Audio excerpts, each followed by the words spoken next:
K 미식 페스티벌 세계 라면 축제 성황리 개최. 헛소리하고 건졌네. 안녕하십니까, 조나타입니다. 일단 사과부터 드리고 제가 시작하겠습니다. 국내 최악의 축제가 또 탄생을 한 것 같은데, 자, 세계 라면 축제라고 있습니다. 부산에서 시작하는 건데, 제가 1월에 이 포스팅을 했었어요. 미리. 좀 기대가 되잖아요. 그래서 저도 여행을 무조건 간 곳만 다니기는 하는데, 뭐 축제 같은 경우에는 사전에 이렇게 정보를 알려주면 조회수가 높기 때문에 가끔씩 한단 말이죠. 근데 지금 최악의 축제가 벌어졌다. 이거 관련해서 일단 좀 이따가 뒤로 미루고, 그 만명 기념 무물 답변 못 드린 거랑 뭐 이것저것 이야기 좀 풀면서 하겠습니다. 이분 좀 짠한 듯 불쌍해. 잘 됐으면. 여러분, 저 불쌍하게 안 보셔도 됩니다. 저 엄청 그냥 잘 살고 있고요. 지금 충분히 만족하면서 살고 있습니다. 행복도는 최상이다. 왜냐하면 예전에 이미 제가 생각 없이 주식을 이렇게 많이 하고 돈을 비록 많이 날렸지만 어느 정도는 국내 주식으로 회복을 좀 했었고요. 그대로 1억 넘게 까먹었으면은 진짜 우울하지. 영상도 못 찍지. 그리고 그런 인생의 굴곡이 있어야지 여러 가지 도전을 할 수 있다. 그래서 제가 이런 블로그를 시작한 거나 유튜브도 마찬가지고 아마 주식을 쫄딱 망하지 않았으면은 절대 하지 않았다. 그래서 1만 블로거 확고가 되었으니까 중고까지 한번 열심히 도전해 보겠습니다. 김수달님이 유튜브랑 네이버 어디에서 더 애정이 있으세요? 라고 물어보셨는데 어려운 질문이네요. 일단 저희 채널에 남성 구독자가 엄청 많거든요. 수달님 유튜브 하니까 유튜브 가서 구독 좀 해주시고요. 약간 저랑 비슷한 동물계 인간이기 때문에 한 번씩 만나고 있습니다. 만나서 밥도 먹고 친목도 모두 하고 그렇게 하고 있거든요.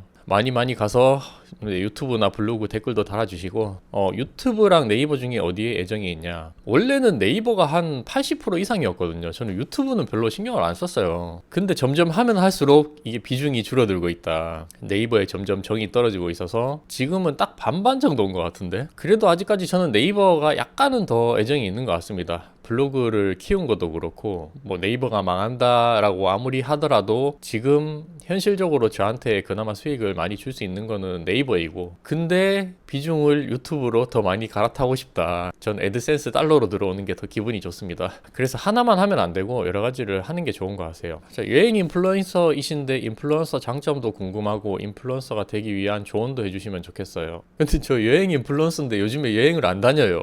이게 문제입니다. 진짜 안 다니고 그러니까 집 앞에 맛집만 지금 올리고 있는 상황이라서 심각하다. 인플루언서 장점을 제가 예전에 한번 영상으로 몇 번 올렸었는데, 간단하게 말씀드리면 일단 기분이 좋다. 그게 제일 좋습니다. 다른 거 필요 없어. 그냥 왠지 되고 나서 자신감이 오르고 다른 사람들한테도 뭐 어쨌건 알아주진 않지만 나 네이버에 지금 인플루언서 됐어. 이렇게 하면 대부분의 사람들이 그래도 보는 눈이 조금 달라집니다. 시선도 달라지고, 그리고 약간 내가 해야 되는 블로그의 마음가짐이나 이런 것들도 조금 더 업이 된다. 장점 같은 경우 나머지는 크게 짜잘한 게 없어요. 인플루언서 장점. 인플루언서가 되면 이제 경쟁이 시작이거든요. 막 가만히 있는다고 해서 내가 방문자가 높아지거나 협찬이 많이 들어오거나 그런 게 전혀 아니기 때문에 키워드 챌린지라는 그런 것들도 포스팅을 할 때마다 계속 신경을 써야 되고, 토픽 발행이라고 해서 기존에 발행한 글들을 묶어서 그런 것들 발행도 또 해야 되고, 귀찮은 게 좀 많습니다. 뭐 하라는 게 많아요. 인플루언서 홈에서 팬도 만들어야 되고 뭐 이러다 보니까 귀찮은 게 많은데, 그래도 안 된 거보다는 되는 게 훨씬 낫죠. 키워드 챌린지에서 1, 2, 3이 들어가면 상위 노출될 확률도 높고, 그다음에 오프라인에서는 그 네이버 스퀘어라고 해서 그 네이버 사무실이죠. 어떻게 보면 공유 오피스 같은 데를 이용을 할 수 있습니다. 공유 오피스를 공짜로 쓸 수 있다. 그 사무실이 좋은 데가 많거든요. 네이버 스퀘어를 이용할 수 있고, 그 다음에 그 네이버 멤버십 있잖아요. 네이버 플러스 멤버십 1년 공짜입니다. 이것도 좀 좋죠. 근데 요즘에 넷플릭스 때문에 그 네이버 플러스 멤버십 일부러 가입을 해서 이용하시는 분들이 많기 때문에 만약에 그걸 이용 안 하고 그냥 인플이 된다 했을 때에는 공짜로 네이버 플러스 멤버십 플러스 넷플릭스까지 볼 수 있다. 별거 없죠. 엄청 짜잘한 것들만 좀 있는데 나머지 크게 장점이라고 느껴지는 게 진짜 없는 것 같아요. 그냥 기분이 좋다. 그리고 상위 10%인가 15% 안에 들면 그 애드포스트 광고가 프리미엄 광고라고 해서 좀 더 큰 게 붙어요. 그러면 뭐 클릭을 했을 때 나한테 들어오는 애드포스트 광고비가 좀 더 많이 들어온다고 하긴 하는데, 저는 조회수 자체가 뭐 지금 3,000대밖에 안 나오다 보니까 뭐 그렇게 애드포스트가 많이 나오는지 체감이 잘 되진 않습니다. 근데 달에 한 10,000불 정도 된다. 클립 영상 이런 거 말고 그냥 순수 내 포스팅으로 한 1방문자 10,000 정도 되면 애드포스트가 뭐 2만원, 3만원 이렇게 나올 때도 있습니다. 주제마다 조금씩 다른데 정말 많이 애드포스트 얻는 사람들은 뭐 하루에 10만원 얻는 사람들도 있고 그래요. 그래서 어쨌건 안 되는 것보다는 되는 게 무조건 좋고, 주제별로 뽑는 인원들이 한정이 돼 있고 아예 지금 안 뽑는 주제들도 있거든요. 그런 거 하는 것보다는 최근에 대세로 많이 뽑는 주제로 지원을 하는 게 좋습니다. 그게 대표적으로 여행이다. 인플루언서가 되기 위한 조언.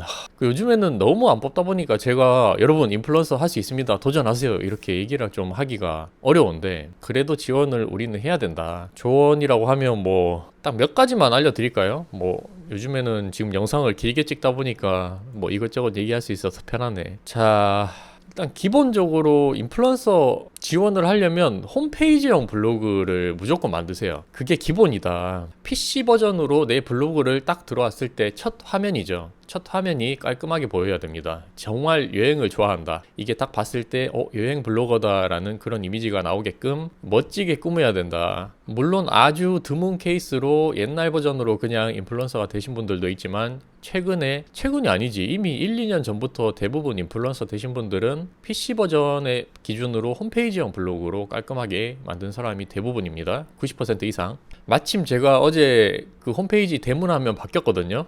한번 와서 구경 좀 해주세요. 그래서 홈페이지형 블로그 만드는 방법이 여러 가지가 있는데, 처음에 아무것도 모르는 상태에서 뭐 다른 사람 블로그나 유튜브를 보고 배우는 방법도 있고요. 뭐 크몽이나 이런 데에서 한 7만원에서 10만원 정도 합니다. 비싸긴 한데 한번 그냥 어차피 이거 만들어 놓으면은 1년 이상 쓰거든요. 그냥 깔끔하게 한번 만들어 보자 하면 돈 주고 만드는 방법도 나쁘지 않습니다. 저는 그냥 제가 만들어요. 이거 뭐 포토샵으로 그림 몇 개 가져와가지고 대충 이렇게 만들면 되니까. 그래서 갑자기 왜 홈페이지형 블로그로 바꿨냐, 요즘에 제가 이제 협찬도 안 들어오고 조회수도 계속 낮고 자존감이 떨어지고 있는데, 또 저를 마침 걱정해 주시는 지인분이 계십니다. 저랑 같이 활동을 하고 있는 여행 인플루언서 한 분께서 이거 홈페이지형 블로그 대문 사진 좀 바꾸면 어떠냐 라고 제안을 주셔서 잘됐다. 마침 나 지금 예전에 그 인도 여행 사진 찍은 거 한 장 그냥 떡 갖다 붙였는데, 그냥 여행 분위기 나게끔 한번 바꾸자. 그래서 어설프지만 한 1시간 만에 바꿨어요. 그래서 막상 해보면 어렵지 않기 때문에 홈페이지형 블로그 꼭 만드시고, 그 다음 뭐 썸네일 같은 경우도 중요하나라고 물어보면, 썸네일 그 비중을 한번 누가 분석을 한 사람이 있었는데 썸네일 만든 사람이 좀 더 될 확률이 높다라고 했었어요.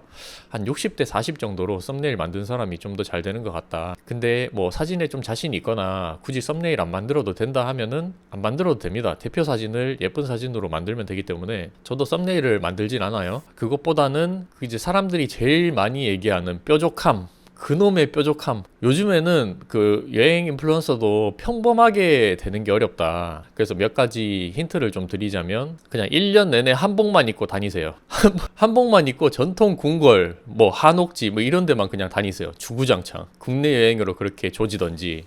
자, 한복 컨셉 말씀드렸습니다. 그 다음 두 번째, 지역 컨셉입니다. 지역 컨셉. 나는 만약에 뭐 부산만 조지겠다. 부산만 하면 조금 그래도 뭐 광역시니까 그래도 할만할 것 같고, 이렇게 경기도만 조진다 이런 거 있잖아요. 전라도만 한다, 경상도만 한다, 이런 식으로 컨셉을 잡아도 괜찮습니다. 강원도만 한다, 지역별로 그것만 조진다. 해외여행으로 컨셉을 해서 하기에는 힘든 이유가, 우리가 거의 가서 살지 않는 이상은 어차피 짧게 여행을 다녀온 거기 때문에 힘들잖아요. 뭐 그나마 간다 하면은 일본을 자주 간다 했을 때에는 뭐 일본 여행 컨셉으로 잡아도 괜찮겠죠. 아니면 뭐 제주도나 이런 것들. 제주도에 사는 사람들은 오히려 이게 강점이 될 수 있는 거고, 그렇게 해서 뭔가 뾰족한 컨셉이 있어야 된다. 그 옛날에 제가 본 사람 중에서 그거 얘기했었나? 1년 내내 국밥만 먹고 다녔는데 인플루언서 된 사람 있었습니다. 근데 뭐 맛집이나 카페만 해서 인플루언서 되는 건 요즘에는 어렵기 때문에 그게 여행의 범주에 들어가는 것도 애매하고, 그렇다고 푸드 블로거도 아니거든요. 푸드는 음식을 내가 직접 해야 되는 그런 거기 때문에 그렇다. 그리고 마지막으로 소통이 좀 중요합니다. 그래서 상대방한테도 이렇게 이웃한테 댓글도 달아주고 좋아요도 눌러주고 그런 거는 기본적으로 어느 정도 해야 된다. 이웃수도 늘려야 되고, 다른 사람 최근에 인플루언서 후기를 꼭 검색을 해보세요. 그래서 그 사람이 어떻게 해서 이게 됐는지도 꼭 보셔야 됩니다. 그래서 제가 이거는 뭐 따로 시간이 되면은 인플 관련해서 저도 얘기를 하고 싶은데 요즘 너무 되기가 힘들어서 좀 힘드네. 얘기하기가 좀 그렇네요. 그래도 포기하지 마시고 떨어지더라도 계속 신청을 하세요. 저도 6번 만에 됐습니다. 자, 언젠가 다시 회사를 다닐 생각도 있는지 궁금하다. 회사는 가기 싫어요. 여러분, 제가 퇴사하고 나서 그 제 전 직장을 엄청 깠다가 욕을 뒤지게 먹었거든요. 그리고 그런 이미지가 한번 박히다 보니까 과연 회사에서 나를 채용을 해줄까? 약간 이제 걱정도 들고, 물론 이직 제안이 몇 번 오기는 해요. 지금도 오고 있습니다. 근데 웬만하면 안 하지 않을까. 정말 굶어 죽더라도 제가 다른 방안으로 아마 찾아볼 것 같습니다. 그 9시부터 6시 근무를 하고 평일 출근하고 주말에 쉬는 이 일상적인 직장인 생활이 저는 거의 10년 넘게 이제 했잖아요. 거의 2012년 전역하고 지금까지 계속 회사 생활을 했는데 차라리 알바를 하지. 지금 뭐 알바 받아줄 나이도 이제 아니긴 합니다. 그렇더라 하더라도 회사를 들어가는 건 아니다. 출퇴근도 이제 못 하겠어요. 아침에 일찍 일어나거나 그렇게 출퇴근 왕복 1시간 넘게 지하철 타고 이렇게 하는 것도 좀 힘들고, 그리고 오죽하면 제가 퇴사하는 그 당일날 정장이랑 구두랑 싹 다 버렸겠어요. 그건 이미 저의 그 퇴사 의지를 확인하기 위해서 절대로 앞으로 회사 그런 거 정장 입는 회사도 안 가고 내가 자율적으로 할 수 있는 거 위주로 한번 해보겠다, 그렇게 생각을 했기 때문에 아마도 회사는 일단 가지 않습니다. 자, 세계 라면 축제를 왜 제가 이야기를 했냐면 제 거 포스팅 보면서 이야기를 좀 할게요. 1월 21일 날 부산에서 하는 축제들 검색을 하다가 마침 이 2025 세계 라면 축제라는 거를 포스터를 봤어요. 아니 근데 이게 원래부터 하고 있었는지 모르겠는데 뭔가 좀 멋있잖아요. 이거 정말 세계 각지의 라면을 먹을 수 있는 건가? 이렇게 기대를 하고 저도 포스팅을 했습니다. 근데 일단 불길한 게 4월 4일부터 4월 13일까지 날짜도 이때 확정이 아니었고 지금 5월 달에 하고 있죠. 그리고 위치도 바뀌었어요. 원래는 부산항 근처에서 한다고 했는데 지금 기장의 오시리아 관광단지에서 하고 있거든요. 그러니까 날짜나 기간 자체도 지금 개판으로 다 틀어졌다. 뭐 그거는 이해할 수 있다고 쳐요. 뭐 행사에 좀 문제가 있었거나 이러면 연기될 수도 있으니까. 근데 지금 들어가신 분들 보니까 아주 가관이다. 일단 바닥 자체도 땅바닥이 아주 진흙에다가 개판이고 바람이 엄청 심하게 날려서 종이 박스 나뒹굴러 댕기고, 문제는 라면인데 찬물에 라면을 준다고 합니다. 미친 거 아니에요 진짜? 뜨거운 물이 안 나온대. 그리고 라면이 이렇게 세계 각지의 정말 모든 라면들을 쫙 깔아놓고 내가 원하는 걸 원래 이렇게 한강라면처럼 끓여 먹을 수 있어야 되는데 컵라면이에요. 컵라면. 미친놈들이죠. 컵라면을 그냥 갖다 놨는데 그것도 심지어 어떻게 돼 있느냐, 80% 이상이 그냥 우리나라 국내 컵라면 대충 갖다 처박아 놓고 어떤 아주머니들께서는 가방을 들고 와서 그 라면을 쓸어 담고 간다. 이게 무슨 말도 안 되는, 주차비도 없다라고 해놓고서는 주차비도 지금 받고 있는 상황이고요. 사전 예약을 하면 굿즈를 준다고 하는데 굿즈도 없습니다. 자, 다시 한번 제가 블로그, 혹시 제 블로그 보고 좀 기대해서 가신 분들 있으면 제가 정말 진심으로 사과드리겠습니다. 죄송합니다. 정말 죄송합니다. 와, 이게 우리나라 지금 축제 큰일 났습니다. 뭐 바가지나 뭐 이런 것들은 뭐 워낙 많다 보니까 다들 인상을 좀 쓰면서도 그냥 기분 내서 어차피 한 번 가니까 먹는 경우도 있고 이렇게 하는데, 여기는 상상을 초월한다. 그리고 아침에 오픈런으로 갔는데 그 행사 시간도 10시인가 그랬는데 2시까지로 연기가 되고, 그 와중에 점심시간 때 직원들은 그냥 준비 안 하고 밥 먹으러 가고. 근데 페스티벌 라인업도 보면 뭐 그냥 초대 가수들 이렇게 국내 지방 행사 도시는 분들 많잖아요. 그래서 누가 오는지는 저는 아는 사람이 거의 없어서 별로 신경을 안 썼는데 유명한 셰프나 이런 사람들도 온다 그래서 기대를 했죠. 여기 간 사람들은 티켓 값도 날리고 시간도 날리고 정말 최악의 축제가 아닌가 싶습니다. 지금 제가 포스팅한 거 통계 보니까 누적 조회수가 한 900 정도 나오는데 뭐 많진 않지만 900명이 제 블로그 포스팅을 보고 분명히 이 중에서 몇 명은 갈 수도 있었다. 뭐라 할 말이 없습니다. 진짜 죄송합니다. 마라톤 대회도 그렇고 국내 이런 축제들이 그 매년 하는 엄청 유명한 대규모 행사, 뭐 진해 군항제, 뭐 진주 남강 유등축제, 뭐 이런 거는 워낙 유명하니까 괜찮은데, 이름 없는 어디 지방의 축제나 이런 것들 행사는 가면은 진짜 쓰레기다. 그런 걸 느꼈습니다. 아우 진짜 화가 난다 화가 나. 난 가진 않았는데 제가 지난주에 부산에 그때 다녀오면서 이거 세계 라면 축제 한번 날 맞으면 가볼까 고민을 했었는데 가면 진짜 엿될 뻔했다. 그렇습니다. 구독자 10,000명 축하 너무 많이 해주셔서 정말 감사드리고 여러분 다시 말씀드리지만 남과 비교하면 안 됩니다. 그냥 본인이 사는 삶 누구나 다 이런 인생의 시련이나 아픔을 겪는 사람이 있잖아요. 저도 그냥 지금까지 영상 이렇게 보면 엄청 그냥 멀쩡한 것 같죠. 사람마다 다 이런 힘든 과정들을 겪고 나서 더 단단해지는 거기 때문에 포기하지 말고 그렇게 합시다. 이상 노력팔이였습니다. 감사합니다.